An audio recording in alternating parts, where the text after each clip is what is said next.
Hi, and welcome to the spoiler-free review of Robin Hobb's Assassin's Apprentice. If you're watching this review, you probably want to know, is this book good? Is it worth your time? And if I like Robin Hobb, will I like this one? The answer to those questions are yes, yes, and probably. I'll just tell you right up front, if you are a fan of classic, good, solid fantasy, you will enjoy this book. It is well done. I'll go over some plot summary, a few other things about the book that you might want to know, but if you're really wondering whether it's worth your time, yes. This story follows a little boy who at the very beginning of this book is taken from his mother and given to his father's people. His father, who's the crown prince, which means he is a bastard son and nobody really knows what to do with him. And this is a boy that up until now nobody knew about except for the mom, and by his entering court life, he causes some upheaval and some intrigue just by existing. He comes from his mother without a name. They just call him Boy, or Fitz, which means son of, or bastard. And it's kind of a sad journey following Fitz through this book. He goes largely unnoticed and uncared for by anybody, except for the gamekeeper that he's given to, who was loyal to Fitz's father. Until one day he finally gets noticed by the king. And this is when his life changes a lot. His schedule starts to fill up with all kinds of training. The book is called Assassin's Apprentice, so you can guess what at least one of those types of training will be. And he starts to learn from hard experience that his place in life is basically to be a tool. And through this story, he gets used more than he gets loved. If you've heard anything about this book, you've probably heard how sad it is. That part is true. And because of this training he's been getting, he is used up until the very end of this book, which I will not spoil for you, except to say that it's a good, satisfying ending. I don't think you'll be left wishing anything had gone differently, but you may be left really ready to read the next book. So let's talk about the character work in this book. If you're somebody who reads a story because you really love to get to know the characters, I think this one is really well done. I will say that I cried for Fitz on multiple occasions in this book, and this book has my most hated character probably of all time. And when an author can make you hate a character that much, they have done a good job.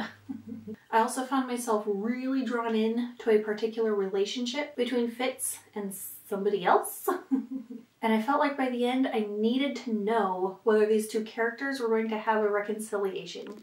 I was so emotionally drawn in, I agonized with Fitz over whether they could reconcile with each other by the end. So again, I take that to mean that the character work was well done. So if you've read other Robin Hobb books, which at this point I have read only the Live Ship Traders and this one of the things that's different about it is that it's told in a first-person narrative. So we really only follow Fitz and see through Fitz's eyes. But even though we only see through the point of view of this one boy, I think Hobb does a fantastic job of letting us see what other characters are feeling and going through, at least as much as Fitz himself understands.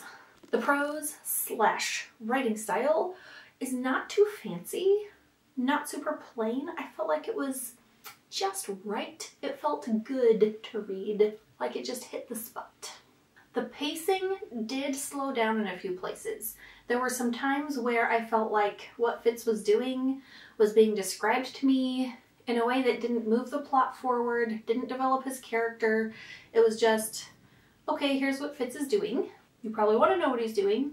I don't think it made the story drag, but it was kind of like, okay, he's doing this, what's next? If I had any complaint about the book, that would probably be the biggest one, were those few slow parts. And even those didn't detract too much, and I would still say well done pacing for the most part. If you care about the magic or magic systems, there are a couple of different types of magic that we get to know. There's a type of animal magic and some kind of like mental projection abilities. It's never really fully explained, which I think is okay because we're seeing first person through Fitz's eyes as he's learning and training. Of course, he doesn't understand everything about the magic yet. But as he's learning, I think it explains it enough that we know that as we read further into the books, we're probably going to get to know more about it and understand more. So it feels a little bit like a promise is being made. If we keep reading, we'll get more into the magic later when Fitz does. But so far I've only read the first one, so we'll see.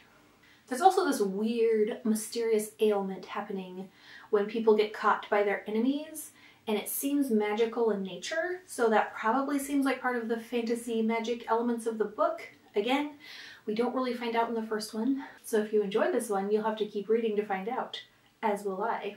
So again, to finish up this review, if what you are looking for is a good, solid, classic fantasy book, that's what you're going to get here. You're getting a good, solid plot, fantastic character work, a little lacking in the complex magic system if that's what you're looking for. Otherwise, I highly recommend it and I think you will enjoy it. Also, it's not all that long as far as fantasy books go, so the time investment is minimal for great reward. I also have a character study on Fitz, going more in depth into who he is as a person, and on my channel you will find more fantasy character studies, so if that seems interesting to you, subscribe. My social links are in the description, and I'll see you next time. Bye!